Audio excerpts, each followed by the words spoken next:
আজকে আমি যাচ্ছি গ্রামের ঐতিহ্যবাহী মেলা মাটির পুতুল থেকে শুরু করে গ্রামের মেলার খাবার এবং শিশুদের খেলনামাতি এবং মেয়েদের কসমেটিক। হয়ে গেছে আমি Amit Hasan, back to back new video. আজকে আমি যাচ্ছি গ্রামের ঐতিহ্যবাহী মেলা আপনাদেরকে দেখাতে, যেখানে রয়েছে মাটির পুতুল থেকে শুরু করে গ্রামের মেলার খাবার এবং শিশুদের খেলনামাতি এবং মেয়েদের কসমেটিক। রাত্রেবেলা হয় গানপালা। আর যাওয়ার পথে আপনাদেরকে দেখাবো প্রাকৃতিক সৌন্দর্যময় দৃশ্য, শীতকালীন সবজি এবং শীতলক্ষা নদী এবং আশেপাশে সৌন্দর্যময় ভিউ। আর মেলাটা হচ্ছে জাহাঙ্গীর, আর আমরা রওনা দিচ্ছি রূপগঞ্জ থেকে জাহাঙ্গীর। আর আমরা জাহাঙ্গীর যাচ্ছি এরকম গ্রামীণ পরিবেশের ভিতর দিয়ে, মানুষের বাড়ির রাস্তা দিয়ে। আর আমার সাথে আছে স্মার্ট বয় রাকিন, হ্যাঁ কচি ছেলে, এবং সাথে রয়েছে বডি বিল্ডার মাসুফ হাসান। আমি এখন আছি কুদু মার্কেটের ভিতরে এলাকায়, আর এটা হচ্ছে শীতলক্ষা নদীর পাড়ে এই জায়গাটা। আর এই জায়গার মধ্যে আপনারা দেখতে পাচ্ছেন শীতকালীন গ্যাস এই জায়গাটা জুড়ে গ্যাস প্রচুর শাকসবজি চাষ করা হয়েছে। তো এটা হচ্ছে গ্যাস শালগম চারা দেখতে পাচ্ছেন, নিচে শালগম। আর এই জায়গাতে গ্যাস লাল টমেটো দেখতে পাচ্ছেন, টমেটো গ্যাস ধরেছে গাছের মধ্যে।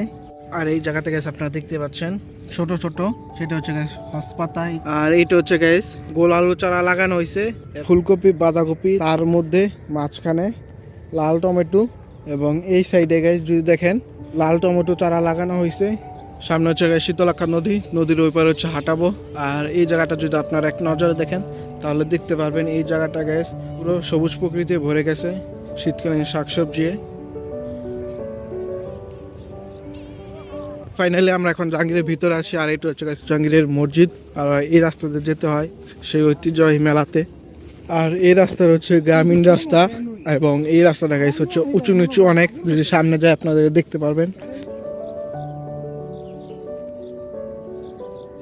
আমি এখন যেখানে আছি এটা হচ্ছে পিওর গ্রাম, একদম গ্রামের সাইডের ভিতরে। যা দেখতে পাবেন সবকিছু গ্রামীণ পরিবেশ দেখতে পারবেন।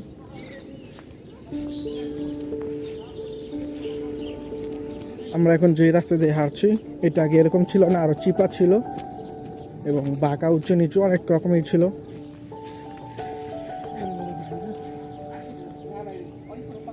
আমরা এখন যাচ্ছি একটু গ্রামের ভিতরে এবং ফসল ক্ষেতের ওইদিকে, একটু ওইদিকে সৌন্দর্যটা উপভোগ করার জন্য।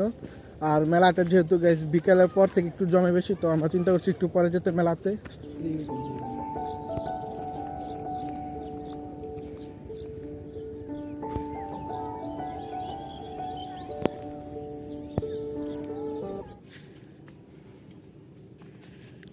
ফাইনালি গাইস আমরা প্রায় পৌঁছে গেছি সেই মেলার মধ্যে।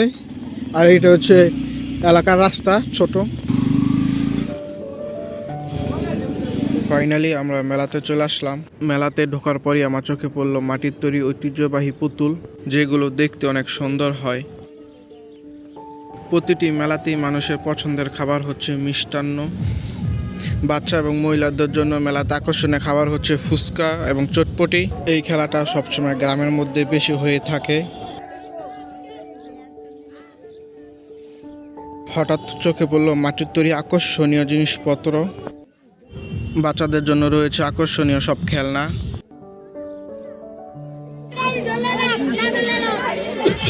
এই সব কিছু দেখলে বাচ্চারা নেওয়ার জন্য পাগল হয়ে যায়। মেলাতে রয়েছে মহিলাদের জন্য আকর্ষণীয় সব জিনিসপত্র, কসমেটিক, যা তারা প্রতিটি মেলাতেই কম বেশি ক্রয় করে থাকে। মেলাটা যেহেতু গ্রামের ভিতরে এবং নির্দিষ্ট একটি স্থানে, সেই জন্য মেলাতে প্রচুর পরিমাণে দোকান বসেছে এবং মেলাতে মানুষজনের আনাগোনা আপনারা দেখতে পাচ্ছেন বেশ ভালো।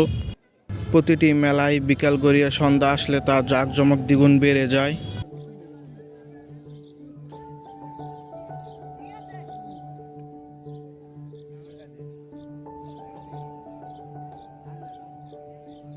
তো আমরা এখন মেলা থেকে বেরিয়ে আসলাম, আর আপনাদেরকে যা যা বলেছি সবকিছু দেখলেন, মেলাতে উঠেছে। আর আমরা এখন মেইন রাস্তার দিকে যাচ্ছি। আর এটা হচ্ছে জাহাঙ্গীর মেইন রাস্তা যায় এই রাস্তা দিয়ে গেলে। আর এই এলাকার মধ্যে সবচেয়ে জনপ্রিয় ফল গাছ হচ্ছে কাঁঠাল, যেটা দেখতে পাচ্ছেন রাস্তার দুপাশে অনেক পরিমাণে লাগানো হয়েছে। তো এটা হলো জাহাঙ্গীর মেইন রাস্তা, এবং একটু সামনে হচ্ছে ঈদগাহ। আর এখান দিয়ে আমরা এখন রূপগঞ্জ দিকে যাব। আর আমরা এসেছি এই রাস্তা দিয়ে। তো ভিডিওটা যদি ভালো লাগে অবশ্যই like, comment, share and subscribe করবেন। এটা হচ্ছে জাহাঙ্গীর উত্তরপাড়া মসজিদ। এই একটা মসজিদ জাহাঙ্গীরের ভিতরে এবং রূপগঞ্জের ভিতরে, যেখানে মাঝে এমন টাইম যায় হুজুরে একলা নামাজ পড়ায়, হুজুরের পিছনে কোনো লোক থাকে না, যেটা রাস্তার পাশে অবস্থিত দেখতে পাচ্ছেন, এবং এটার উন্নয়ন তেমন নাই।